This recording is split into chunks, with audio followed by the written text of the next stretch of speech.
देखिए, पिछले 1-1.5 महीने पहले गांव भावदीन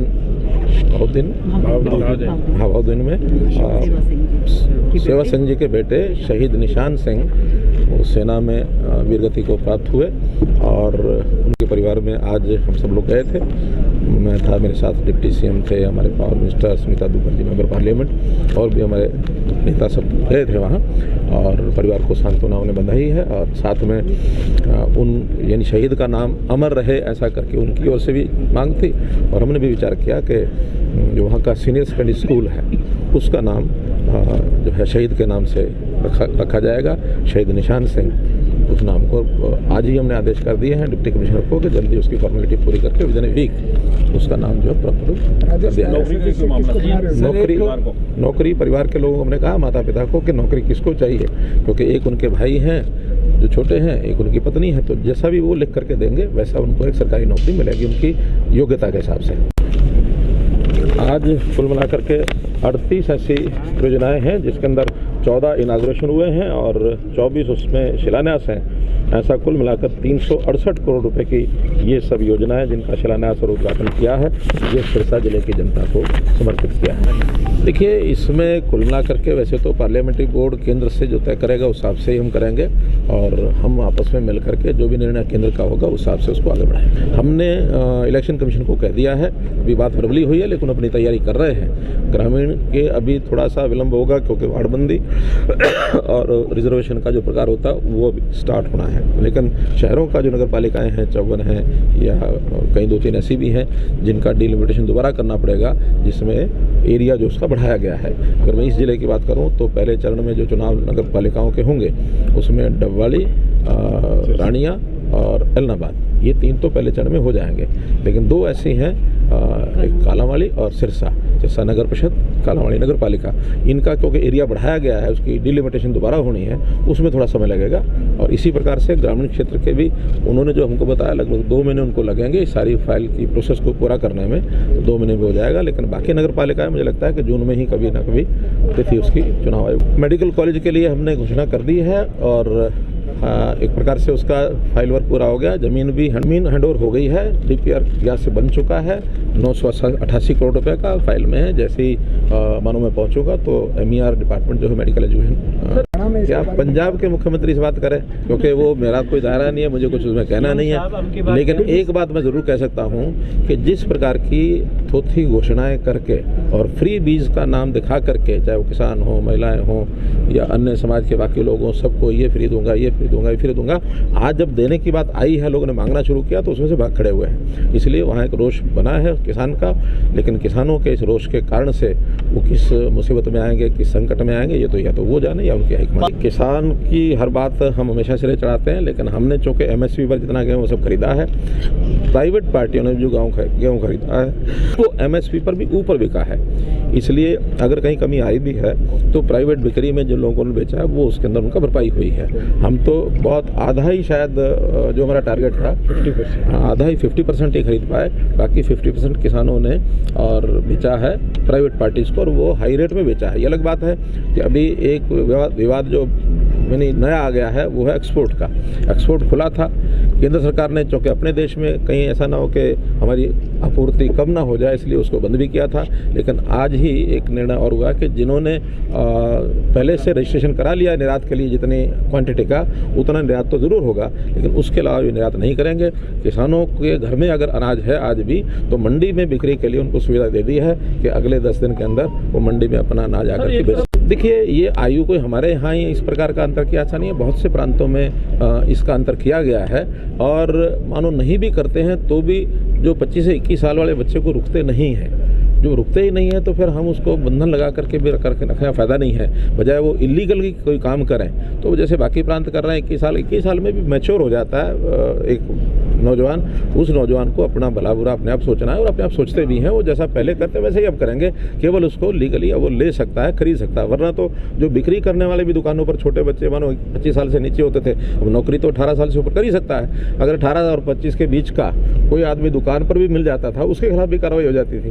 तो इसलिए उसको अच्छा तो ये है कि ये विवाद सुलझाने के लिए दिल्ली और पंजाब दोनों आगे आए हमारा उसमें ज़्यादा रोल नहीं है, क्योंकि पंजाब पानी दे देगा, हम दिल्ली में जो पानी भेजते हैं वो ज़्यादा भी मांगेंगे तो और भी दे देंगे। लेकिन अभी तक तो जितना पानी दिल्ली का है, कोटा उनका है, उससे भी ज़्यादा as per decision of supreme court उनके 2 रिजर्वायर हमने हमेशा भर के रखने हैं और उसको लगातार मॉनिटरिंग होती है। हरियाणा के लोग भी करते हैं, दिल्ली के लोग भी करते हैं। उसको भरने का जो एक विषय है सुप्रीम कोर्ट का, उसको पालन करेंगे और उसके कारण से हमें कभी कठिनाई ज़रूर आती है, क्योंकि ये जो 2 महीने होते हैं, अप्रैल मई जून, लगभग 2.5 महीने, इसके अंदर क्योंकि वर्षा से पहले पानी कम हो जाता है पीछे से भी, लेकिन थोड़ा सा जून में राहत ये हो जाती है कि जितने ग्लेशियर हैं वो पिघल करके थोड़ा पानी बढ़ता है। तो अगर कोई कठिनाई हमारी रहेगी भी, अपनी भी, हमारे यहाँ भी कठिनाई काफ़ी है। पीने के पानी की समस्या, संकट, सिरसा जिले में भी बहुत लोग आके मुझे मिले हैं कि हमारे तालाबों में पानी नहीं है, पीने का कम है। हम पानी की आपूर्ति अपनी भी करेंगे और जो सुप्रीम कोर्ट ने कहा है उनको देना वो भी हम देंगे। कोई प्रोटेस्ट करने की आवश्यकता नहीं है। कारण क्या है कि उसका एक टाइम टेबल बन चुका है और CET का जो पॉलिसी है वो भी डिक्लेयर हो गई है। केवल ग्रुप C में कुछ नौकरियों की कंडीशन डिपार्टमेंट्स ने बदलनी है, क्योंकि हमने CET +2 करके जो विद्यार्थी आएंगे उन्हीं का एग्ज़ाम लेना है। डिपार्टमेंट्स में कईयों में ग्रुप C की भी 10वीं की एक कंडीशन रखी हुई है। हमने उनको भी कहा है कि आप +2 करिए, ताकि जो स्टाफ सिलेक्शन कमीशन और डिपार्टमेंट उनकी रिक्वेशन में कोई समस्या ना पड़े। अगर मान लो वो कठिनाई आएगी तो हो सकता है कि 1000-1500 सीटें ऐसी रह जाएँ जो अभी +2 नहीं उन्होंने की है, वो अगले उसमें कर सकते हैं। लेकिन आने वाले 10 दिन के अंदर अगर डिपार्टमेंट उसको कर देते हो, वो 1500 भी जुड़ जाएंगे। तो ऐसे ये सब अगला जून का अंतिम सप्ताह अथवा जुलाई का प्रथम सप्ताह इसमें CET का एग्ज़ाम हो जाएगा। कभी भी किसी ज़िले से हमने कोई भेदभाव नहीं किया। 7.5 साल पहले हमने एक बात कही थी कि बिना भेदभाव के हम सारा काम करेंगे, और हम तो कोई भी चुनाव प्रतिनिधि किसी भी पार्टी का हो, वहाँ भी कोई भेदभाव नहीं करते हैं। चीज़ें डिमांड आनी चाहिए, डिमांड आए उसकी फिजिबिलिटी डिपार्टमेंट से लेते हैं। बल्कि अब तो हमने डिमांड्स को भेजने का काम जनता के जिम्मे भी लगा दिया है। पहले तो जनप्रतिनिधि देते थे।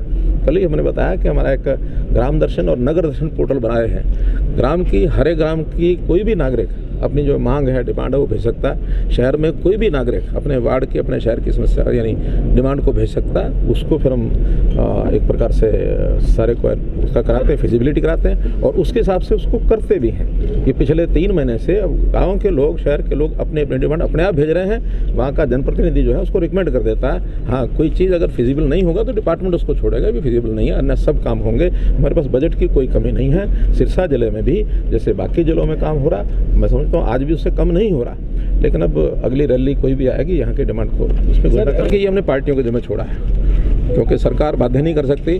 पार्टियों के जिम्मे छोड़ा है कि वो कहाँ क्या कर सकते हैं। दोनों पार्टियों के अध्यक्ष और टीमें हमारी बैठेंगी, क्योंकि चुनाव छोड़ने वाला, जैसा निर्णय करेंगे उस प्रकार से हम करें। सर, बिजली देखिए, बीच में कुछ समय के लिए जब गर्मी ज़्यादा पड़ी थी, बिजली की सप्लाई कम थी, उस समय 10 दिन का 15 दिन का एक व्यवधान आया था। लेकिन पिछले 4 दिन से कोई कट कहीं नहीं लग रहा है। और 4 दिन से चाहे इंडस्ट्री हो, चाहे डोमेस्टिक हो, चाहे किसान हो, सबको हम जो है बिजली उनकी आवश्यकता के हिसाब से पूरा कर रहे हैं। आगे बिजली का सुधार और होगा। अभी अडानी का एक विवाद हमारा हो गया था, वो विवाद सॉल्व हो गया है। उनके 2 यूनिट्स में से 1 यूनिट चल चुका है, दूसरा यूनिट और 3-4-5 दिन में चल जाएगा। 22 तारीख से हमें भाखड़ा की जो बिजली मिलती है वो, क्योंकि सिंचाई के सीज़न के हिसाब से वो पानी छोड़ते हैं, उसमें से बिजली आती है। 22 तारीख से वहाँ से भी हमें प्राप्त बिजली भाखड़ा से मिलनी शुरू होगी। इसलिए आगे और जो है जितनी भी आपूर्ति होगी उसको हम पूरा करेंगे, कहीं कठिनाई नहीं। देखिए, उसमें लगभग, वैसे तो हमने 2.5 लाख लोगों को वहाँ बुलाया था, 88,000 लोग वहाँ आए। उसमें से 40,000 से ऊपर लोगों की जो योजनाएं जो उन्होंने स्वीकार की और जो डिपार्टमेंट ने एक्सेप्ट कर ली है, और बैंकों ने भी उसमें से 22,000 का एक सहमति दे दी है, सैद्धांतिक सहमति। काफ़ी लोगों को पैसा चला भी गया है। हम भी जहाँ जा रहे हैं, जो उनका ऋण होता है उसको दे के आते हैं, बांट के आते हैं। हमारा टारगेट है कि इस योजना में 1 लाख लोगों को, 1 लाख परिवारों को हम उसमें लोन दिलाकर, सब्सिडी, ग्रांट जो देना होगा, उनकी स्किलिंग उनकी कराएंगे, ताकि स्किल डेवलपमेंट के माध्यम से भी अपने लेवल को ऊपर उठाएं। उनका रोजगार, 1 लाख रुपए से नीचे की इनकम के परिवार हैं सारे, कैसे इनको 1,80,000 तक लाएं ताकि BPL से भी ऊपर उठ जाएं। BPL से ऊपर उठाना ये हमारा उद्देश्य है। यानी इसका ये अर्थ नहीं है कि हम BPL को कम कर रहे हैं, BPL का लेवल उठा रहे हैं। पहले BPL की इनकम होती थी 1,20,000 रुपये वार्षिक, हमने आकर के 1,80,000 कर दी, यानी 1.5 गुना इनकम बढ़ा दी है, ताकि उसके 1,80 तक के भी लोग हैं वो BPL में आ जाएं। इनकी सहायता करके इनको आगे बढ़ाया जाए, इसका बहुत अच्छा परिणाम निकला।